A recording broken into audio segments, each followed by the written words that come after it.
This was a letter that was sent to the ACLU in reference to the new law, and it's from Assembly Speaker Sheldon Silvers. Yeah, I guess, yeah. Today, the New York Civil Liberties Union released a new report that once again demonstrates the need to reform the Rockefeller Drug Law. Yeah, I just wanted to read that because where's this guy been? Oh, absolutely. You know, like, this thing has been a problem for so long, and he's been there in the Assembly for a long time.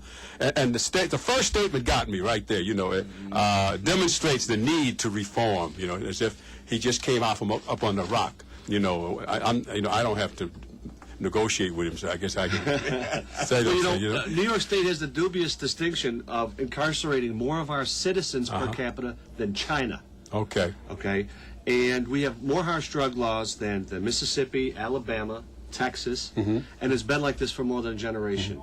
The report that we released with the New York Civil Liberties Union talks about the disparity. Even when we look in, this is one of these maps I've been passing out. It's in Buffalo. We make a comparison between the Delaware District and the Fillmore District, and taxpayers spent more than $16 million to imprison Buffalo residents convicted of drug offenses in 2006. Okay, that's 17% of incarceration costs for all Buffalo residents. It costs $3.2 million to incarcerate for the minimum sentence people sent to prison from the Fillmore District, and a comparatively sized district in the Delaware District, it only costs $880,000. These laws are New York State's Jim Crow laws because they disproportionately affect blacks and Latinos over any other community. And then yet, are you saying that the other communities are also almost just as involved in drugs as those particular communities? The government studies show that whites use and sell drugs as often as any other racial or ethnic group. 72% of New Yorkers have tried illegal drugs, and 72% that have tried illegal drugs are white. Yet more than 90% of those incarcerated for drug offenses in New York are not white. They're black or Latino.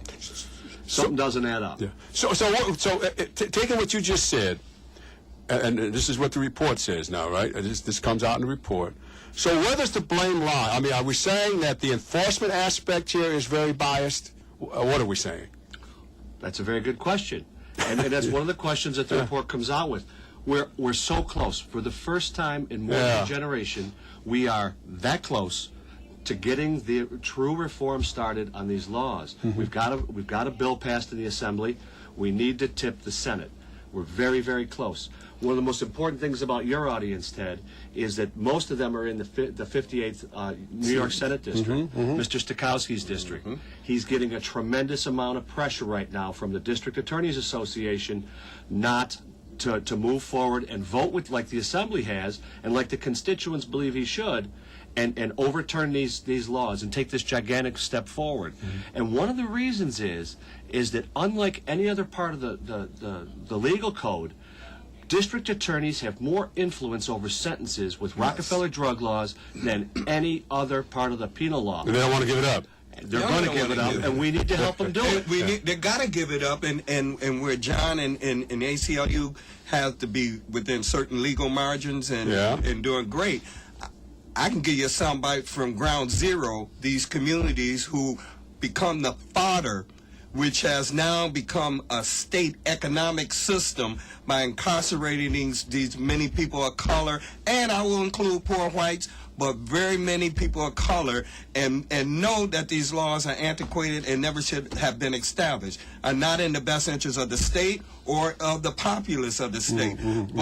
But there is a racial dynamic, Ted.